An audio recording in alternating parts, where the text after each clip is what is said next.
lulutuin gulay, oy. Yan, tapos tignan niya yung sahog. Wala man lang baboy. Wala kami kasing pambili ng baboy na nakaraan eh.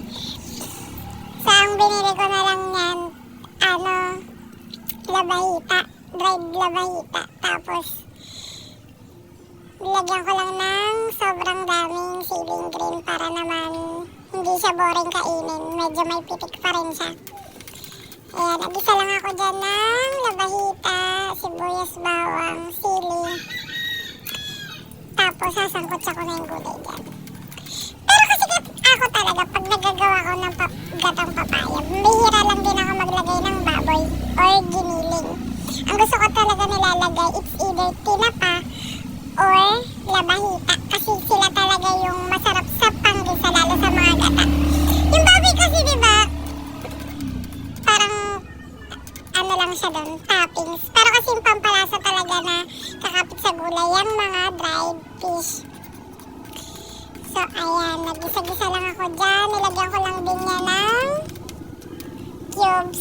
Tapos, ibang ingredients, ibang condiments na pasok sa panlasa namin. Ewan ko kung kayo ganyan din kayo maggisa, maggata. Kasi diba yung iba, halo-halo na siya. Ilalagay lang yung condiments, ilalagay yung gulay, tapos yung gata. Hindi na siya isasangkot siya, diba ganun yung karaniwan.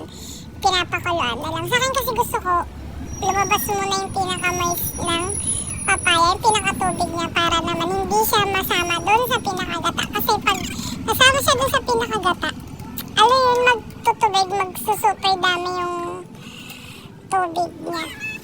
Kasi yan, may nabili rin kasi ako ng maliliit na galunggong nung time na yan. Dahil ang tagal namin din ng galunggong kasi super mahal. Pero nung nakita ko yung maliliit na galunggong, binili ko yun.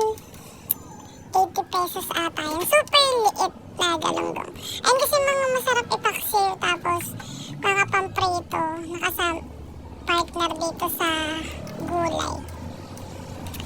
Ayan. Nakita niyo ba? Nagtutubig na siya. Yan o yan. Kailangan medyo mabawas-bawasan yung pinakatubig niya para malagay mo na yung gata, mapakulo mo na sa gata para maluto na rin yung pinaka-gata. Kasi diba, masakit sa tiyan pag hindi siya naluto.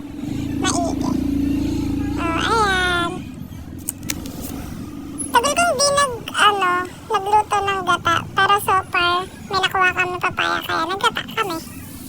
Ayan, dito nagprito lang ako niyan. Ay, sasabi ko kanina na maliliit na gigi. Yan. Diba kasi pag tinusta mo yan, kain lahat walang tapon.